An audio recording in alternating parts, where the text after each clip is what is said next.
Estamos de regreso en Vos qué pensás, estoy con Adriana Díaz, que estamos hablando de esta capacitación en comunicación en situación de emergencia o catástrofes para periodistas y comunicadores.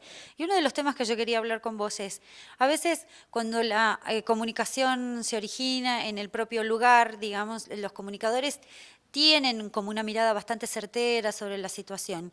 A mí me da la sensación, y en esto vos me sabrás más que yo, que cuando pasamos a nivel nacional, digamos, en el medio hay es como que muta la información y está llegando otra cosa, o hay otra mirada en los medios nacionales de la propia información que se produce a nivel local, o a mí me parece. Sí, lo que se percibe a veces es eso, ¿no? La información que se genera a nivel local es absolutamente certera, como vos decís, y de pronto se infla para vender un poquito más. Nosotros llamamos a eso efecto CNN.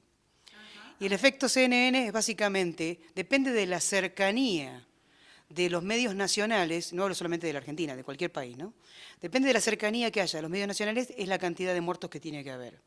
O sea, es importante un evento si pasó a 10 kilómetros de la capital, pero para que sea importante para que sea importante un evento que pasó a 20.000 kilómetros de la capital, tiene que subirse la cantidad de muertos. Entonces es importante de pronto el terremoto en China del 2008, no porque hubo mucha cantidad de muertos, sino porque hubo mucha cantidad de niños muertos, porque hubo 900 niños muertos en una escuela. Ahora bien, si eso hubiese pasado sin niños muertos, el terremoto de China hubiese sido importante como el terremoto de China, como todos los que hubieron después. El tsunami de Indonesia fue altamente importante. ¿Por qué? Porque fueron 350.000. ¿Sí? Entonces, el efecto CNN es a mayor cantidad de muertos, mayor distancia. Interesantísimo lo que estás diciendo. Y mientras vos decías esto, yo pensaba, ¿no? Y esto también hay un elemento en esta ecuación que tiene que ver con el morbo de quien lo consume, que me parece que hay un morbo en increyendo, digamos, en que como que es necesario cada vez brindar más detalles de lo que está pasando. Sí, pero eso se puede revertir, o sea, la gente puede empezar a tomar como más positivamente este tipo de cosas. O sea, yo puedo mostrarle el problema que está ocurriendo sin necesidad de caer en el morbo. Las imágenes de Icuá Bolaños, de cuando se incendió el supermercado en Paraguay, son terribles, son absolutamente terribles, porque la prensa mostraba directamente los cuerpos calcinados que estaban en la calle. No es necesario llegar a eso, porque la gente de los 300 y pico de muertos que hubo en Nicuá Bolaños, ya sabía lo que estaba pasando. No necesitaban esa angustia extra que se generó en todo el país y en los países aledaños.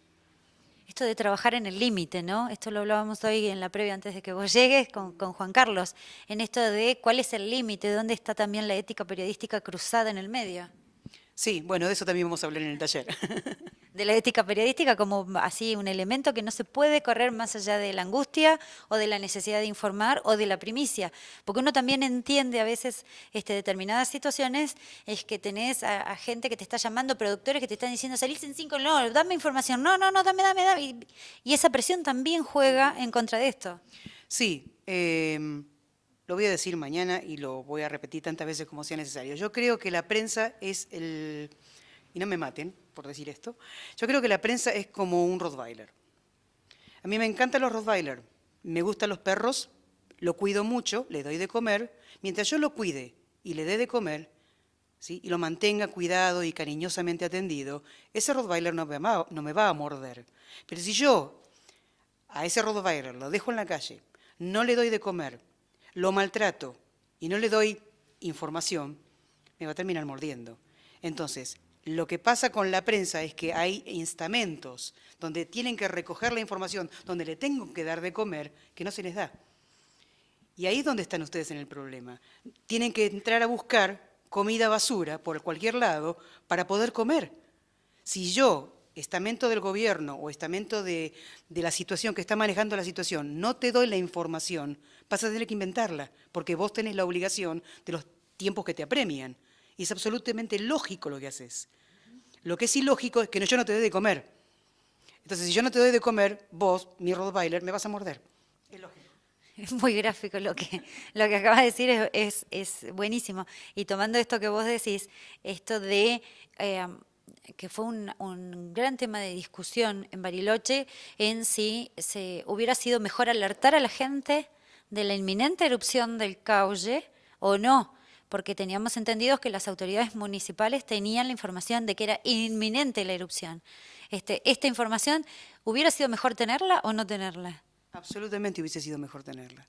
Villa La Angostura, a ver, un año antes de la erupción del volcán, el vulcanólogo Gustavo Villarrosa y yo dimos una capacitación sobre la inminencia por los tiempos de que iba a ocurrir esto del Caulle. O sea, no es que somos premonitores, simplemente se sabía... O sea, registro de datos, son datos. Él sabía, o sea, el vulcanólogo, yo no, el vulcanólogo sabía cuándo iba, más o menos, en qué periodo podía llegar a ocurrir. Un año antes. Ese año, la Municipalidad de Villa La Angostura lo aprovechó para capacitar a la gente y a los chicos en las escuelas sobre las posibilidades de que existiera la caída de ceniza volcánica si explotaba el Caulle.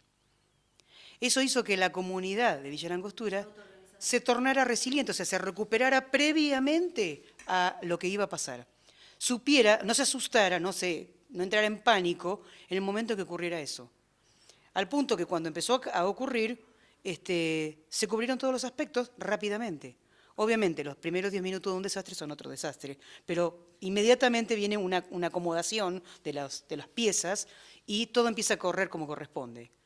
El problema y casi también una reacción natural, digamos, y sobre todo, si venís informado previamente. Totalmente. La historia acá es que, lamentablemente, si las autoridades tenían la información, que creo que sí que la tenían, es una pena que no se la hayan comunicado a la gente, aprovechando a mi Rottweiler al que cuido, aprovechando el medio que tengo para decirles, bueno, no alarmemos, pero informemos a la gente, formemos a la gente desde lo que sabemos para que pueda empezar a no tener miedo cuando pase algo. El problema es que en determinadas localidades, no solamente hablo de Bariloche, sino de muchas localidades, se hace también el efecto tiburón, ¿no? Como el de la película. No contemos nada porque vivimos del turismo. Y yo creo que la República del Perú, todos sabemos que es un país absolutamente sísmico, ¿sí? Sin embargo, en todos lados en el Perú encontrás los carteles de aviso, usted puede pararse acá en caso de sismo, usted tiene que salir por acá en caso de sismo, este país es sísmico, te dan una cartilla explicándote que es un país sísmico. Y yo creo que no ha bajado la cantidad de turismo que entró a Perú. No, porque la calidad del producto turístico sigue siendo la misma. Exactamente. Entonces es una cuestión de informar y formar para que sepan, ok, vivimos en una zona volcánica, vivimos en una zona de nieve, puede haber tormentas de nieve, y sí, y se puede quedar aislado, y sí, y puede haber una luz que borre la ruta, y sí, pero no se asuste, porque estamos preparados. Esto que vos decís, ¿no? De que en realidad nosotros somos los formadores de opinión y nosotros nos tenemos que capacitar y por eso este encuentro con los periodistas.